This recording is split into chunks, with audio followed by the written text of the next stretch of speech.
अगले ओलंपिक्स में मैं ही हिंदुस्तान को पहलवानी में मेडल दिलाऊंगा, वो भी सोने का। इंडिया का कोट पाना है? नहीं मिलता इंडिया का कोट, कमाना पड़ता है।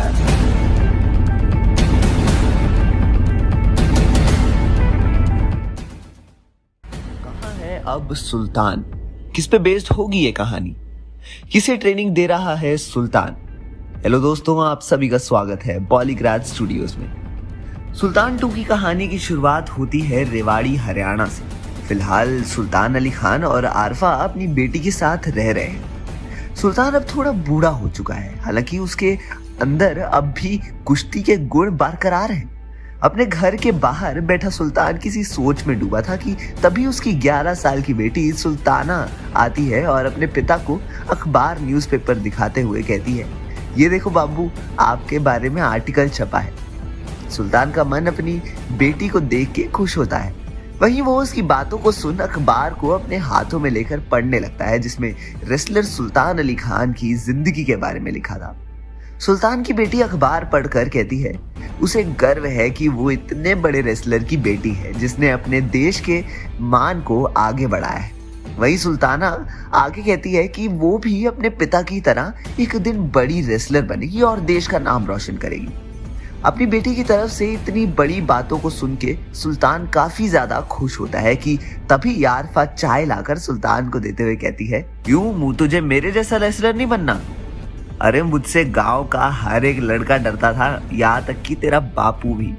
आरफा की बातों को सुन सुल्तान और सुल्ताना हंसने लगते हैं और फिर उसकी हाँ में हाँ मिलाते हैं। हाँ माँ, बिल्कुल, मुझे आप दोनों की तरह एक कामयाब रेसलर बनना है, लेकिन उसके लिए मुझे पहले रेसलिंग सीखनी होगी। सुल्ताना की बातों को सुन के सुल्तान उससे वादा करता है कि वो आज से ही उसे कुश्ती सिखाएगा और उसे आने वाले दिनों में कामयाब रेसलर भी बनाएगा। सुल्तान की बातों को सुन आरफा और सुल्ताना दोनों खुश हो जाते हैं। वहीं यहीं से शुरू होती है एक रेसलर की नई जर्नी। सुल्तान अब अपनी बेटी के फ्यूचर को लेकर सीरियस हो चुका था। इस वजह से भले ही वो फिलहाल 11 साल की थी, तभी उसे वो सुबह 4 बजे से उठाकर मुश्किल ट्रेनिंग देता था।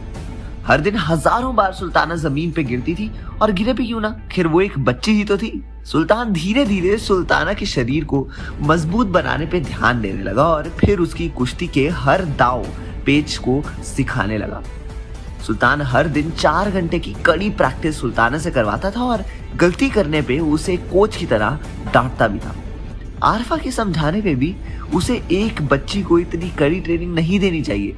फिर वो उसकी बातों को काटते हुए कहता कि सुल्ताना ने ये जिंदगी खुद ही चुनी है, और अगर उसने सच में देश का नाम रोशन करना है तो उसे अपनी तरफ से काफी ज्यादा प्रयास करना ही होगा, चाहे जो हो जाए। सुल्तान की डेडिकेशन को देख के आरफा चुप हो जाती है। हालांकि हर दिन सुल्ताना का शरीर पे दंगल खेलने से लगी चोट को देख वो कहीं ना कहीं घबरा भी जाती है।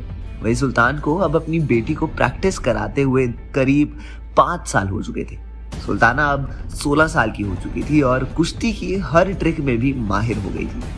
उसने इतने सालों में अपने गांव और दूसरे शहर जाकर कई रेसलिंग टूर्नामेंट्स में भी हिस्सा लिया, जिसमें सुल्ताना ने काफी मेडल्स भी जीते थे। हालांकि सुल्ताना का मेन गोल था कॉमनवेल्थ गेम्स में अपने देश के नाम एक गोल्ड जीतना, जो अगले साल ही होने वाली थी।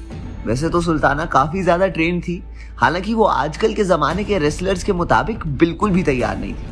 असल में नए जमाने के रेसलर्स नई टेक्निक का इस्तेमाल करते हैं जो कि उसने सीखा नहीं था। उसके पिता सुल्तान अली खान अपने जमाने के दांव पेच जानते थे, और अब वो भी 55 साल के ऊपर की उम्र होने की वजह से सुल्ताना को रेसलिंग सिखाने में असमर्थ थे।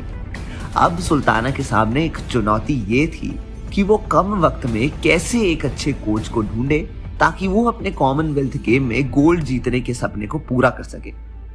तो अब देखना यही होगा कि क्या सुल्ताना को एक अच्छा कोच मिल पाएगा या फिर बढ़ेगी सुल्ताना की चुनौतियां। जानने के लिए देखते रहिए हमारा चैनल बॉलीग्राज स्टूडियोज।